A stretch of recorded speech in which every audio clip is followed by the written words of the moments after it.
I will tell you, as the company historian, Tide almost didn't happen. Quick disclaimer, this video is not an ad. However, the footage in this video was captured during my recent trip to Procter & Gamble headquarters, and that trip was a gifted trip to me from P&G. So thank you very much to P&G for the gifted trip and for the opportunity to once again visit the P&G archives that are not open to the public. Today, and throughout history, most of our products are made by teams of individuals. These are people that are coming with different backgrounds, different expertises, trying to solve a consumer problem. In Tide's situation, the task was, how do we go ahead and get Dreft to clean as well as Oxidol and does? And we had a team of individuals working on this, PhDs and everything. And over the years, they worked on this for about 11 years, and it was just failure after failure after failure. Honestly, Tide was very close to being put on our wall of failures at this point. They start taking people off the team. Every initiative at P&G has a code name. When we concentrated our detergent at one point and put it in a much smaller bottle, we called that Project Cooper, Mini Cooper, right? So we try to be playful with our names and everything. The code name for this, what would become this,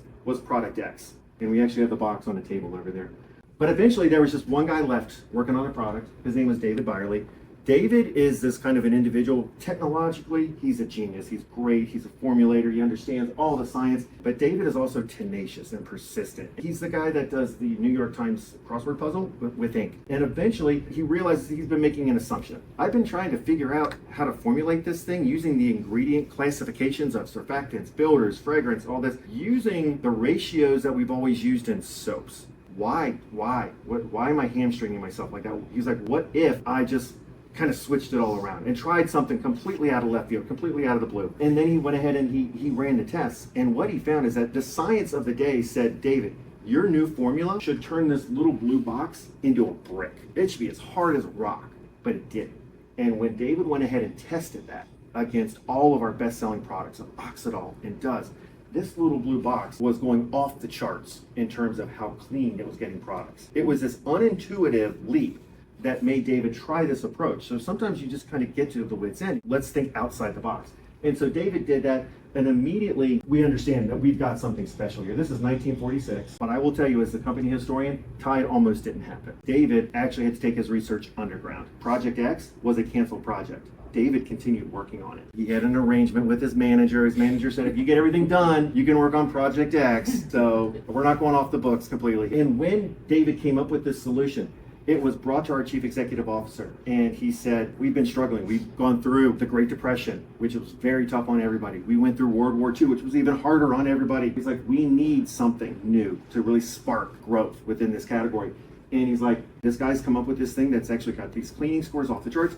I want you to run with that. Let's go. And they're like, sir, we can't even produce this. The manufacturing plants we have are designed to produce soap, not detergents. It's different equipment.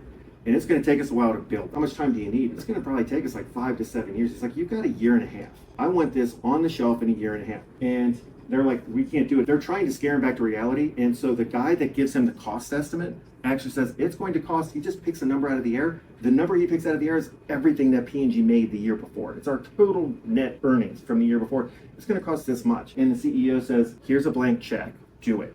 I want this on the shelf in 18 months, 2 years max. He's betting the entire company on this untried, really unproven technology with consumers. We haven't even consumer tested this thing yet, and he's saying build manufacturing capability. The name comes from the fact, though, that after he makes this incredible decision, he goes on vacation, and he goes to the beach, and he gets up early in the morning, and he goes for a walk with his friend. This decision that he's making is weighing on him, and he says, have I made the right decision and everything? His friend's not listening. His friend is commenting on how clean the beach is this morning. It's like, my gosh, the beach is so clean. The Tide just does an amazing job of cleaning the beach. And the CEO puts these two things together, and that's where we get the name Tide.